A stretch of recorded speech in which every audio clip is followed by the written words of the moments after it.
Hi everyone, it's been a while, but I'm here today and I want to talk about how to spot and avoid psychological abuse tactics when it comes to dating. There are all sorts of phrases around at the moment about manipulation in dating, and there's a reason for that. It's because it's happening. So let's look at how you can spot it and avoid it. Firstly, let's not use phrases that minimize the seriousness of it, like love bombing.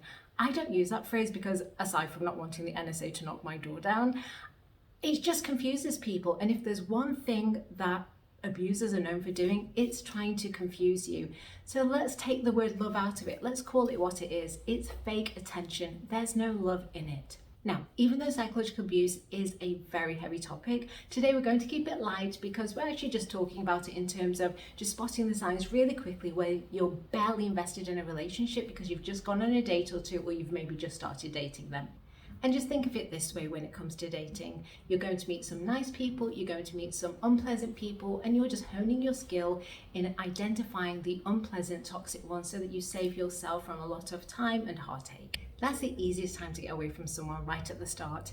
They could be fit as ever, but if there's something creepy about them, there's nothing sexy about that. You just need to get away from them. If you were a fly on the wall in a house where psychological abuse was taking place, you'd probably spot the signs really quickly. However, when you're in that situation, coupled with the fact that you might love somebody like a parent, a sibling, a partner, a spouse, or a friend, it can be very difficult to spot those signs because psychological abuse is so insidious. It creeps upon you so slowly around you and your relationship that it can be very easy to miss the signs of it because you're just making excuses for them. You're trying to be understanding, you're trying to make the relationship work. And in doing so, sometimes you can spot the fact that you're actually in an abusive relationship.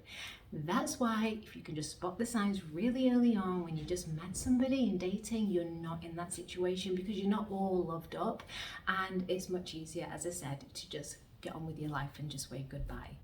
Psychological abuse is when a person tries to manipulate, hurt, weaken, or frighten a person psychologically and emotionally, and or distort their sense of self by affecting their thoughts and behaviors on a daily basis, and thus affecting their well-being also.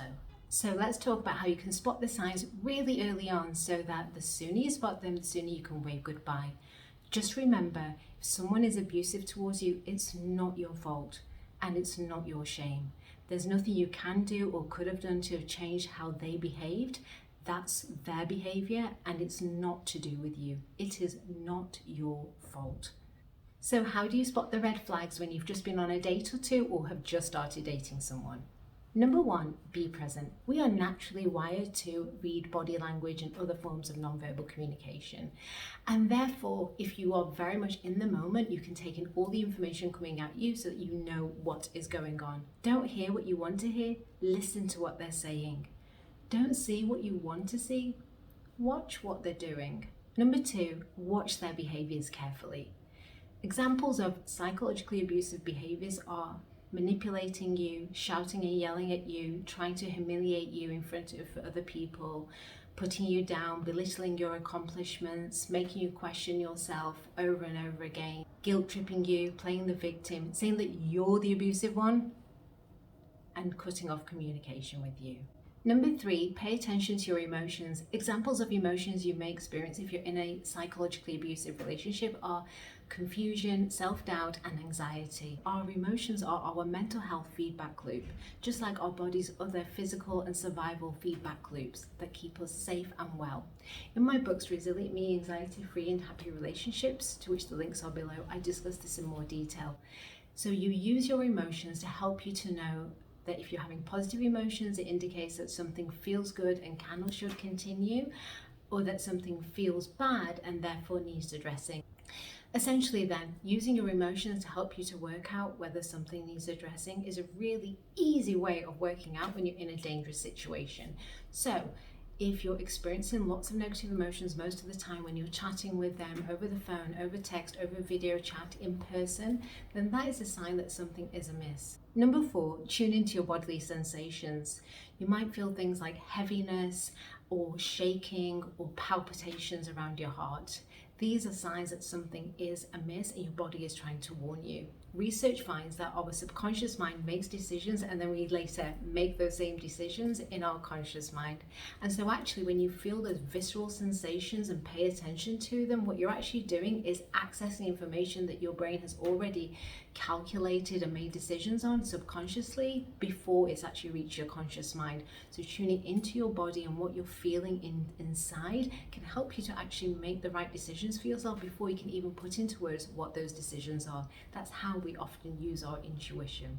Another thing to do to make this easier for you is ask yourself questions whilst using your body's physical sensations and your emotions to think about what the answers are. Questions like, when I'm around them or when I'm chatting with them, do I feel safe or unsafe most of the time? Do I usually feel empowered or disempowered?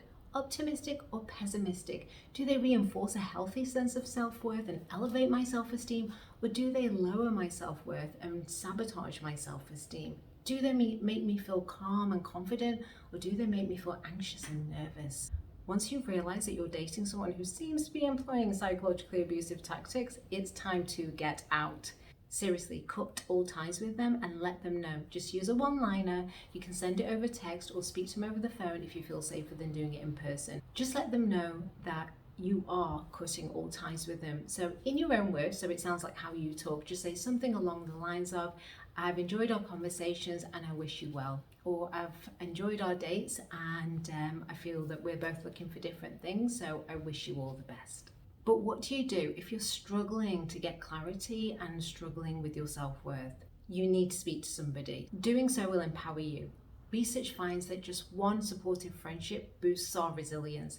So speaking to somebody that you trust and that can help you to gain perspective on a situation is going to be really helpful, because also what they will do is help you to see what perhaps you're struggling to see, or help you to own your worth when you're struggling to. Remember, the more empathic and kind you are, the easier it can be to make excuses for other people's bad behavior. So for all of you out there looking for love or just some fun, make sure you are kind to everybody you come into contact with and learn from every situation that you experience, and keep yourself safe. Thank you so much for watching, and I'll speak to you all soon.